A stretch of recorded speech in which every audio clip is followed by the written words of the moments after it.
Neil Gaiman's Sandman is my absolute favorite comic series of all time. Like many others, Gaiman came to the US during the British invasion.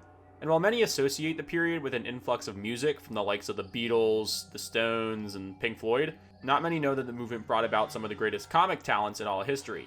Ambitious writers such as Alan Moore, Grant Morrison, and Mark Millar came to the industry, and they really wanted to use the medium to its maximum potential.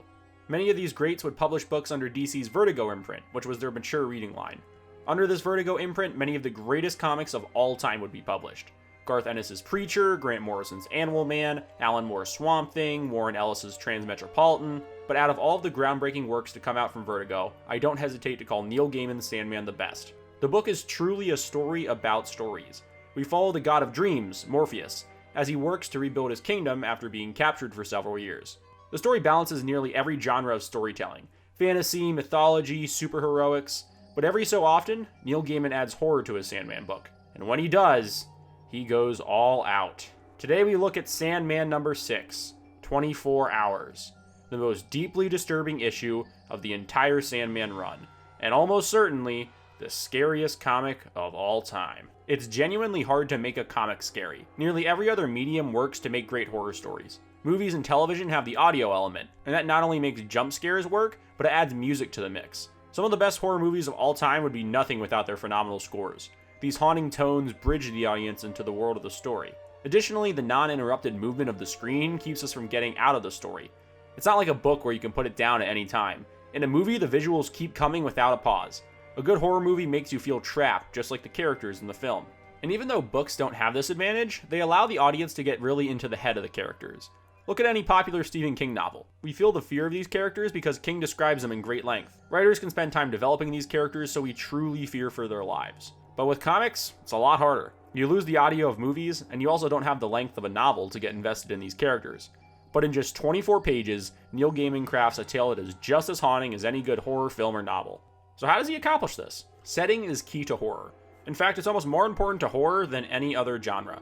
The writer needs to establish a setting that the characters can't escape. Take Get Out, for example, where the movie takes time in the beginning to set up the setting.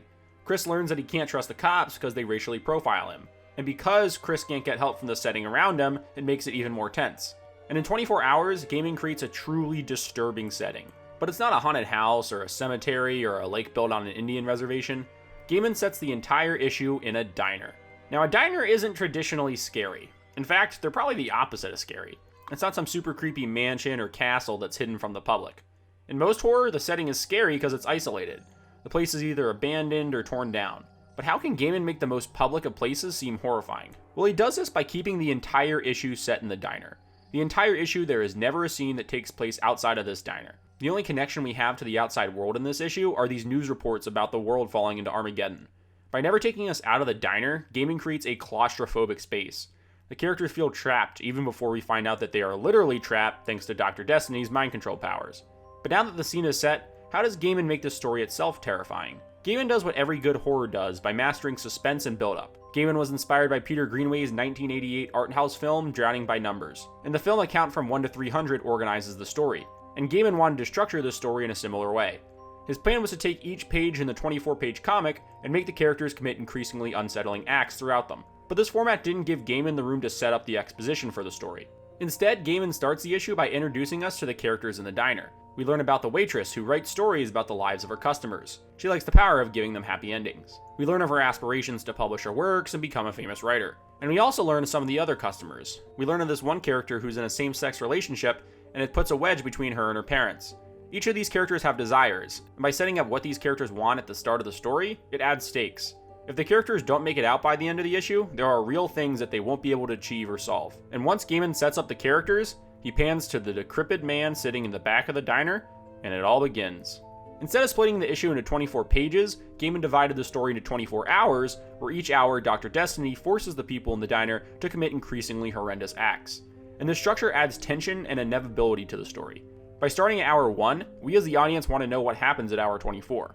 Intensity increases with each passing hour, and this is mirrored by the horrifying acts that the characters commit. Around hour 12, the characters are telling each other secrets, and by the end, they're acting as dogs eating each other alive. The structure emulates the non-stop images of movies where you can't take your eyes off the comic because of the inevitability of it.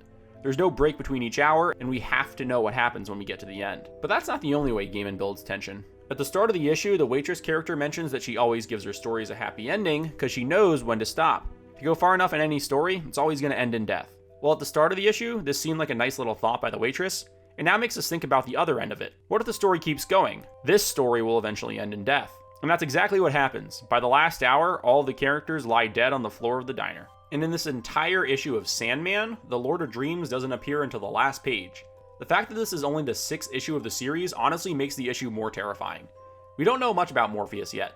The entire series was created because DC wanted Gaiman to create a new Sandman comic, who was based off the Golden Age character Wesley Dodds, a superhero and founding member of the JSA. In fact, throughout the series, Dream interacts with heroes like Martian Manhunter and John Constantine, so early on, we expect this book to be a superhero book, and we expect Dream to save the day. But in 24 hours, Morpheus is nowhere to be found. He doesn't save the day. The entire issue we're left wondering where the main character is, and he doesn't show up until everyone's dead. This issue really established what this series was about. Sometimes it wasn't about Dream at all. Sometimes it was about these human characters and their personal stories. But the lack of the hero isn't the only terrifying thing in this issue. The villain is equally terrifying. Almost every good horror makes you scared of the unknown. A serial killer isn't scary, it's just a regular person. But the thought that there might be a serial killer around is scary. Same reason masks are used for horror. And same reason that monsters are rarely shown in horror films. You reveal them slowly over the course of the movie. Just like the format of 24 hours, revealing things slowly and starting with the unknown really builds tension. But how do you make an established character like Dr. Destiny scary? I mean, he looks creepy, but we see him at the very start of the issue. But the thing that makes Dr. Destiny scary is that his motives are unknown. We watch him torment these characters, but we have no idea why. But the answer is even scarier. When the victims scream out trying to find reason in what D is doing, he simply responds, "Because I can." Destiny is trying to find entertainment in a world where he can't find any. Just as the waitress entertains herself by writing stories about her customers, D tries to find entertainment in increasingly stimulating scenarios, and once he gets bored, he just kills them all. And even though this is a fantasy story, none of the horror is unrealistic. These are all things that could truly happen to someone. Everything is concrete and horrifying. All of this leads to the most terrifying single issue in all of comics. Nothing else leaves the reader with such a sense of uncomfortability. There's no leaving, no let up, and no hero to save the day. Hey guys, don't forget to like, share, and subscribe. You can follow me on Twitter at InfinityInkCom1, and please share your favorite horror comics in the comments below. Hell, it's Halloween! Throw in all the scary movie ideas you have. Oh, and happy Halloween, by the way. See you guys next time.